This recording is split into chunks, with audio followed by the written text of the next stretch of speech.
Con Javier Ortega Smith de Vox. Don Javier, ¿qué tal? Muy buenos días. Muy buenos días, Rafa. Se mueve usted más que los precios, como diría Chiquito de la Calzada. Sí, sobre todo cuando te mueves y las cosas salen bien, como el otro día en Barcelona, que fue un gustazo, vamos. Luego lo comentaremos, pero una maravilla el poder estar con 160.000 policías y guardias civiles leales a España, recorriendo Barcelona 3,5 kilómetros. Yo creo que no había hecho una manifestación tan larga. Dimos así como varias vueltas a la ciudad por dentro. Mal que don Javier está en forma y por tanto no y hay sobre todo segura. Y segura. Y una Francisco cosa con la Tejo, de ¿qué tal? manifestaciones que ha ido Javier, porque lo que tiene Vox es que se manifiesta Esa por voz las que han causas escuchado justas. Se queda el terreno del juego, pero es verdad que hay toda una técnica extraordinaria para mantenerte en tu posición en la pancarta sin que te echen por las aceras y ese tipo de cosas, ¿no? Pero de verdad que yo lo que quiero resaltar es el ambiente magnífico de la policía y la Guardia Civil, la magnífica iniciativa de Jusapol, porque no tenemos que olvidar que eso empezó en una comisaría de Palencia, que eran 5 o 6 policías que dijeron, oye, ¿y si defendemos lo nuestro? Porque lo nuestro es justo. Y resulta que los sindicatos de toda la vida, esos que cobran subvenciones, que se reúnen con el ministro, esos que no están haciendo nada, ¿y si lo hacemos nosotros? ¿Y si llamamos a nuestros compañeros y les proponemos defender algo que es justo? Oye, que es a igual trabajo, igual retribución. Pero sobre todo, yo añado una cosa más. Y además, aquellos que han demostrado durante 40 años su lealtad a España y no han fallado, y lo hemos podido ver en el golpe de Estado. ¿Quiénes estaban allí defendiendo la legalidad, cumpliendo las sentencias de los tribunales, defendiendo el Estado de Derecho, y quiénes estaban haciendo otras cosas, como era, por ejemplo, ponerse de perfil o directamente apoyar el golpe de Estado?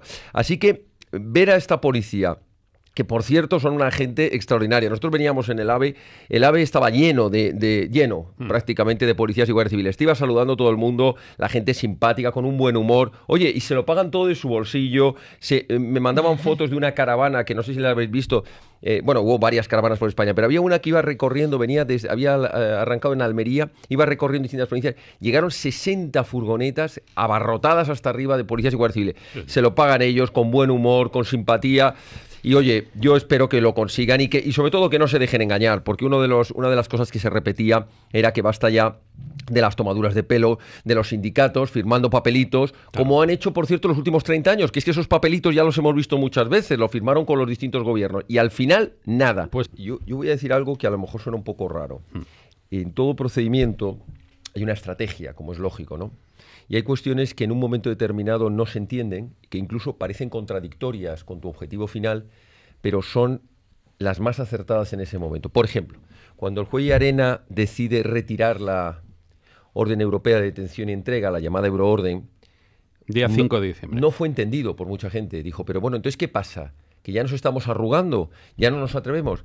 Claro, cuando conoces el fondo del porqué, y nosotros lo apoyamos inmediatamente, porque te juegas a que te acepten esa euroorden, lo traigan a España, pero limitado en el objeto de imputación, y por tanto te digan, sí, yo le concedo la entrega, pero solo lo va a poder usted juzgar por desobediencia. Mire usted por dónde, como Artur Mas.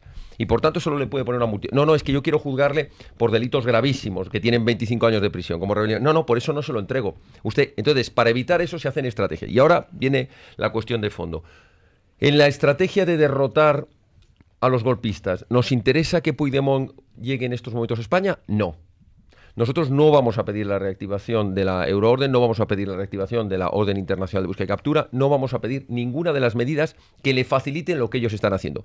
Muchas veces cuando nos planteamos... Esto que está haciendo don Javier es muy interesante, porque efectivamente, si no se conocen bien los motivos, lo que queda en el ambiente general es una especie de connivencia. Claro. Y don Javier conoce la causa desde dentro. Quiero decir, cuando nosotros, por ejemplo, tenemos que plantearnos, responder a los escritos que presentan sus letrados, la clave suele ser buscar qué están pidiendo con esto. A ver, con el acercamiento a la prisión y las... Bueno, pues que necesita urgentemente, y lo ves por la rapidez de sus escritos, necesita estar antes del día 17 para poder hacer una votación presencial. Bueno, pues entonces hay que oponerse. Nos damos cuenta que todo lo que van pidiendo ellos y todo lo que parece que nos quieren hacer que reaccione el Estado, muchas veces es preferible. Él está allí y está incómodo, porque necesita estar en España para poder votar, para poder hacer el voto delegado. Desde fuera no lo puede hacer y no puede tener presencia.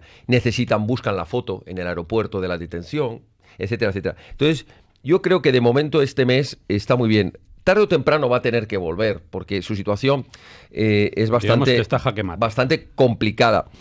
Otra vertiente que no hay que olvidarla, su situación en Bélgica no es una situación de asilo político. Él está allí como un turista y pasados 3 meses tiene que salir, aunque sea un día o 2, a algún país cercano para volver otra vez a Bélgica y que le empiece a contar el plazo. Y esos trucos, que son los trucos de los que han viajado por el mundo y que se lo saben, pues también estará en parte a estos viajecitos que vamos a ver que de vez en cuando hace para renovar su situación en Bélgica, porque hay un momento que en Bélgica le va a considerar un ilegal y lo va a detener. Dice, ¿usted qué hace aquí en este país? Si usted no es residente en este país y no tiene una resolución de asilo. Esto va a acabar como El Padrino, deteniendo a Corleone por... En fin, que yo no tendría mucha prisa. Fiscal. No tendría mucha prisa en que vuelva. Él sí la tiene, pero yo no tendría mucha prisa. Otra cosa que es la de origen.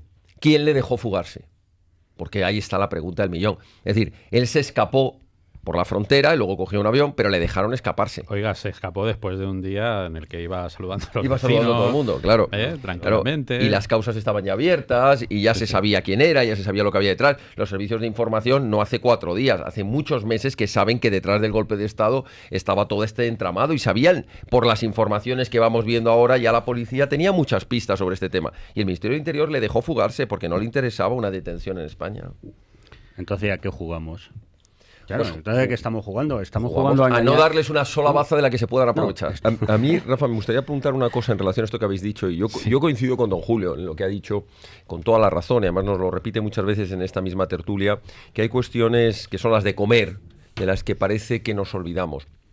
Y yo estando de acuerdo en eso, y que a veces parece que el discurso, el monotema de Cataluña, pues nos agota, ¿no? O por lo menos informativamente parece que lo tapa todo, que es verdad. Pero yo quisiera verlo desde esta perspectiva, que yo sé que vamos a coincidir. ¿Qué es el monotema? Un golpe de Estado contra la nación. ¿Qué hay en juego? La unidad de España, la libertad y el Estado de Derecho. Por tanto, la cuestión es que ahí nos lo jugamos todo. Sí, claro. Pero es que además, de ahí sacamos una importante conclusión. Esto nos tiene que llevar a sacar conclusiones, no a quedarnos solamente en el push, que es lo que estamos viendo. Ir al origen.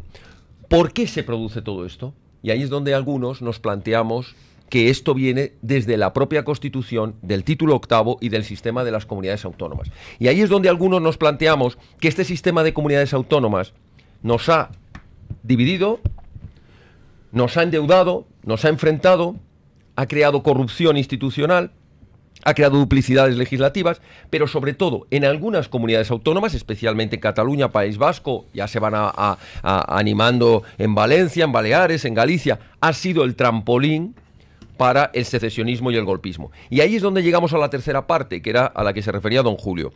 Si no tuviéramos que dedicar tantos recursos inútiles a las comunidades autónomas, podríamos responder la pregunta de la campaña de Intereconomía. Elija usted, pensiones o autonomías.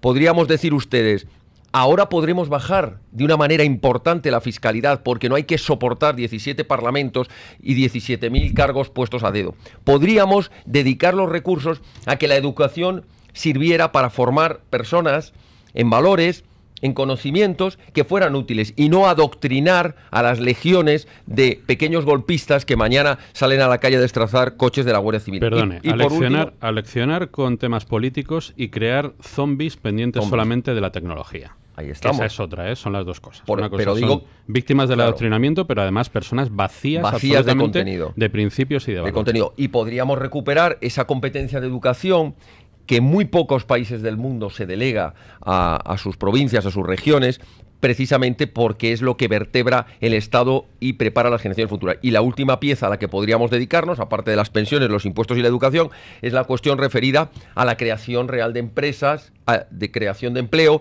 y no que las empresas tengan que estar huyendo, como muy bien decía Paco hace un momento, por las trabas que les ponen las comunidades autónomas. Es decir, que es verdad que es un monotema, pero pensemos que si le derrotamos ese monotema, pensemos que si le ponemos fin a ese tema, si acaban en prisión los golpistas, si se pone al descubierto todas las vergüenzas que han tolerado, porque esto es lo que hay que repetir hasta la sociedad, esas vergüenzas, esos robos, lo han tolerado los llamados partidos constitucionalistas, llamados a sí mismos partidos constitucionalistas, que lo último que han hecho ha sido respetar la Constitución. Me estoy refiriendo al Partido Popular y al Partido Socialista en sus acuerdos, siempre con los golpistas, sean de PNV o Convergencia y Unión. Por tanto, es verdad que es un tema triste y agotador. pero es un tema en el que nos lo jugamos todo. España, la libertad y el Estado de Derecho. Por eso hay que trabajar duro en trasladarle a nuestros conciudadanos que no se cansen, que la cuestión no es la cuestión de Cataluña. Está en juego la cuestión de España, de la libertad, del Estado de Derecho y, por tanto, de nuestro futuro.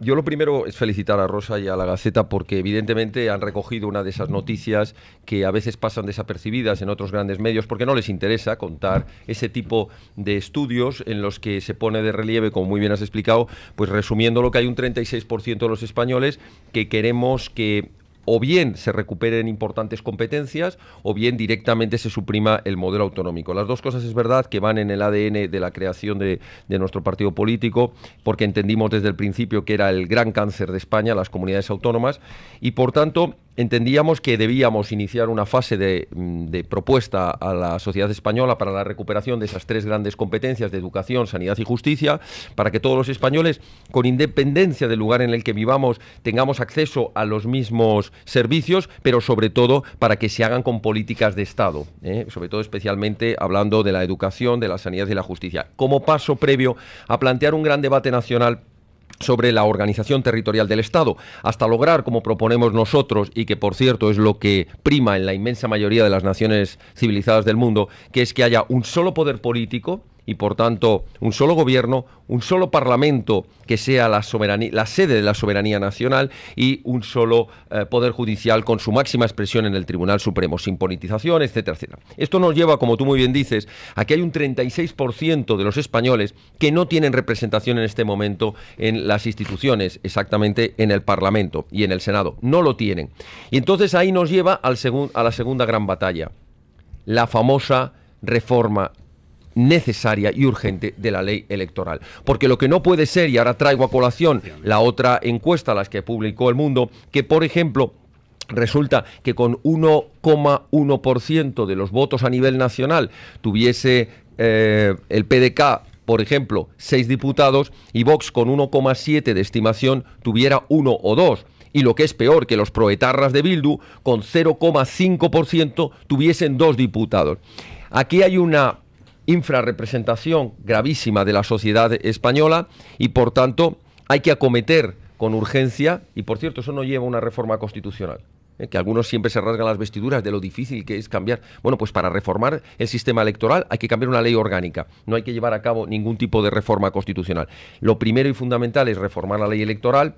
Hay Ciudadanos, y ahora lo traigo a colación, cuando estaba empezando, era de los que clamaba por los 4 vientos, que era imprescindible llevar a cabo una reforma. Yo todavía no le he visto presentar la iniciativa en el Parlamento para llevar a cabo esa reforma que lleve a cabo una ley electoral de proporcionalidad y que se reduzca la circunscripción de tal manera que tengamos una representatividad directa, ¿no?, entre representante y representado. Por tanto, evidentemente, este informe nos lleva a unirlo con el otro. Hay grandes cuestiones, como es el modelo territorial, que están absolutamente alejadas de la representación en las instituciones porque hay una ley electoral que no permite que quienes opinan distinto del sistema puedan entrar. Lo que hemos denunciado muchas veces, que en España existe el consenso socialdemócrata progre, en el que está el Partido Socialista, por supuesto, en el que está Ciudadanos y en el que está el Partido Popular, y ya no digamos Podemos, que entra el ataque a los valores de la vida, de la familia, que entra el apoyo a la ideología de género. Es ese modelo que es contrapuesto al que ahora mismo está defendiendo Donald Trump. Por cierto, al que criticaron desde todos los sectores que supuestamente deberían haberlo apoyado. Es decir, medios de comunicación que dicen defender la vida o que dicen defender los valores y la familia, criticaron a Donald Trump hasta la saciedad y no se les ha visto una sola línea, porque, bueno, podías criticarle en otras materias, ¿no?, materia económica o materia de migración o lo que no te guste, pero qué curioso que un presidente que ha tenido la valentía de poner valores en la política y de defenderlos abiertamente sin complejos. Y tenemos los dos grandes modelos, los que defendemos que lo que es un derecho es la vida y que por tanto lo que hay que apoyar con bajada de impuestos, con políticas económicas de ayuda a la maternidad, ayudas y programas en la educación, los que creemos en esto y los que creen que lo que es un derecho es el aborto y que por tanto apoyan a las multinacionales del crimen, del negocio, porque al final es el negocio de la muerte de los más débiles. Este es un debate que los progres lo han sabido llevar muy bien, porque todo lo que sea defender la vida, con todo lo que supone, primero como dignidad de la persona, por supuesto, el valor principal, el derecho principal, como defensa del más débil, pero también con su vertiente económica. Estábamos hablando antes del suicidio demográfico. ¿Cómo pretenden solucionar la cuestión de las pensiones con una sociedad envejecida donde no hay renovación generacional? Por tanto, defender la vida hoy, permítaseme esta expresión, es lo más progre que puede haber, porque es lo que va a dar más progreso, entendámonos, ¿eh? Pongo entre comillas lo de progre porque es un término manido, pero es lo que nos va a dar futuro a las naciones. Y aquellas naciones que estén empeñadas en envejecer a la población, en destruir la familia y en acabar con la vida en definitiva, pues van a ser sociedades perdedoras, sociedades que van a ir a menos. Por eso hay que aplaudir al presidente Donald Trump en esa valentía, porque se ha enfrentado al establishment que representaba Obama y que representaba Hillary Clinton. Y hay que aplaudirlo. Y decía Rosa con muy buen criterio, pero si es que esto nos viene aquí en España de la época del Partido Socialista, pero ¿qué es lo que ha hecho el Partido Popular para evitarlo? Absolutamente nada, cuando no fomentar lo contrario. Por lo que está usted contando, ha hablado de la orden internacional, no de la euroorden. Evidentemente sí que es un mecanismo diferente, ¿no? Pero... Sí, pero lo ha pedido, ¿eh? No ha dicho que la hayan emitido.